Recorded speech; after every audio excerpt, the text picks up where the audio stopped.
بسم اللہ الرحمن الرحیم۔ روزانہ واقعات کے لیے ہمارے چینل کو سبسکرائب کریں۔ ایک یہودی کسی مسلمان کا پڑوسی تھا۔ اس یہودی کے ساتھ اس کا مسلمان پڑوسی بہت اچھا سلوک کرتا تھا۔ اس مسلمان کی یہ عادت تھی کہ وہ ہر تھوڑی دیر بعد یہ جملہ کہتا تھا کہ حضرت محمد صلی اللہ علیہ وآلہ وسلم پر درود بھیجنے سے ہر دعا قبول ہوتی ہے اور ہر حاجت اور مراد پوری ہوتی ہے۔ جو کوئی بھی اس مسلمان سے ملتا، مسلمان اسے یہ جملہ ضرور سناتا اور جو بھی اس کے ساتھ بیٹھتا تھا اسے بھی ایک مجلس میں کئی بار یہ جملہ مکمل یقین سے سناتا تھا کہ نبی صلی اللہ علیہ وآلہ وسلم پر درود شریف بھیجنے سے ہر دعا قبول ہوتی ہے اور ہر حاجت اور مراد پوری ہوتی ہے۔ اس مسلمان کا یہ جملہ اس کے دل کا یقین تھا۔ یہودی نے ایک سازش تیار کی تاکہ اس مسلمان کو ذلیل و رسوا کیا جائے اور درود شریف کی تاثیر پر اس کے یقین کو کمزور کیا جائے اور اس سے یہ جملہ کہنے کی عادت چھڑوائی جائے۔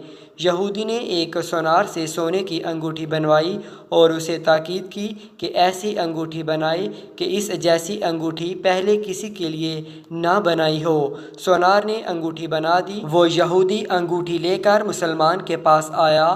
حال احوال کے بعد مسلمان نے اپنا وہی جملہ، اپنی وہی دعوت دہرائی کہ حضور صلی اللہ علیہ وآلہ وسلم پر درود شریف بھیجنے سے ہر دعا قبول ہوتی ہے، ہر حاجت اور مراد پوری ہوتی ہے۔ یہودی نے دل میں کہا کہ اب بہت ہو گیا، بہت جلد یہ جملہ تم بھول جاؤ گے۔ کچھ دیر بات چیت کے بعد یہودی نے کہا، میں سفر پر جا رہا ہوں، میری ایک انگوٹھی ہے، وہ آپ کے پاس امانت رکھ کر جانا چاہتا ہوں، واپسی پر آپ سے لے لوں گا۔ مسلمان نے کہا، کوئی مسئلہ نہیں، آپ بے فکر ہو کر وہ انگوٹھی میرے پاس چھوڑ جائیں۔ یہودی نے خوشی خوشی انگوٹھی مسلمان کے حوالے کی اور اندازہ لگا لیا کہ مسلمان نے وہ انگوٹھی کہاں رکھی ہے۔ رات کو یہودی چھپ کر اس مسلمان کے گھر کودا اور بالآخر انگوٹھی تلاش کر لی اور اپنے ساتھ لے گیا۔ اگلے دن وہ سمندر پر گیا اور ایک کشتی پر بیٹھ کر سمندر کی گہری جگہ پہنچا اور وہاں وہ انگوٹھی پھینک دی اور پھر اپنے سفر پر روانہ ہو گیا۔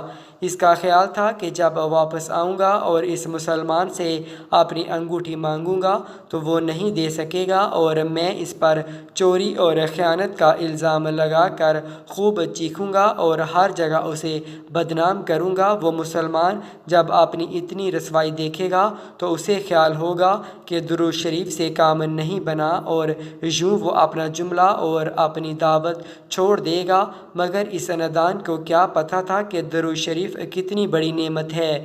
یہودی اگلے دن واپس آ گیا، سیدھا اس مسلمان کے پاس گیا اور جاتے ہی اپنی انگوٹھی طلب کی۔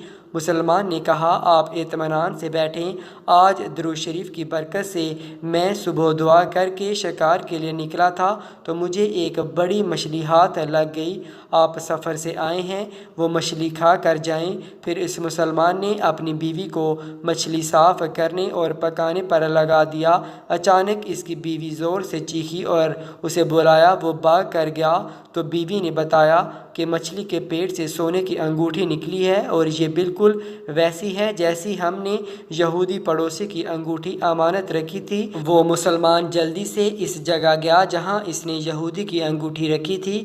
انگوٹھی وہاں موجود نہیں تھی۔ وہ مچھلی کے پیٹ والی انگوٹھی یہودی کے پاس لے آیا اور آتے ہی کہا، حضرت محمد صلی اللہ علیہ وآلہ وسلم پر درود شریف بھیجنے سے ہر دعا قبول ہوتی ہے اور ہر حاجت پوری ہوتی ہے۔ پھر اس نے وہ انگوٹھی یہودی کے ہاتھ پر رکھ دی۔ یہودی کی آنکھیں حیرت سے باہر، رنگ کالا پیلا اور ہونٹ کانپنے لگے۔ اس نے کہا، یہ انگوٹھی کہاں سے ملی؟ مسلمان نے کہا، جہاں ہم نے رکھی تھی وہاں ابھی دیکھی، وہاں تو نہیں ملی، مگر جو مچھلی آج شکار کی اس کے پیٹ سے مل گئی ہے۔ معاملہ مجھے بھی سمجھ نہیں آ رہا۔ الحمدللہ آپ کی امانت آپ کو پہنچی اور اللہ تعالیٰ نے مجھے پریشانی سے بچایا ہے۔ حضرت محمد صلی اللہ علیہ وآلہ وسلم پر درود بھیجنے سے ہر دعا قبول ہوتی ہے اور ہر حاجت و مراد پوری ہوتی ہے۔ یہودی تھوڑی دیر بعد کانپتا رہا، پھر بلک بلک کر رونے لگا۔ مسلمان اسے حیرانی سے دیکھ رہا تھا۔ یہودی نے کہا، مجھے غسل کی جگہ دے دیں۔ غسل کر کے آیا اور فوراً کلمہ طیبہ اور کلمہ شہادت پڑھنے لگا۔ وہ بھی رو رہا تھا اور اس کا مسلمان دوست بھی، اور مسلمان اسے کلمہ پڑھا رہا تھا، اور یہودی ہے عظیم کلمہ پڑھ رہا تھا۔ جب اس کی حالت سنبھلی تو مسلمان نے اس سے وجہ پوچھی، تب اس نے سارا واقعہ سنا دیا۔ مسلمان کے آنسو بہنے لگے اور وہ بے ساختہ کہنے لگا کہ حضرت محمد صلی اللہ علیہ وآلہ وسلم پر درود شریف بھیجنے سے ہر دعا قبول ہوتی ہے اور ہر حاجت و مراد پوری ہوتی ہے۔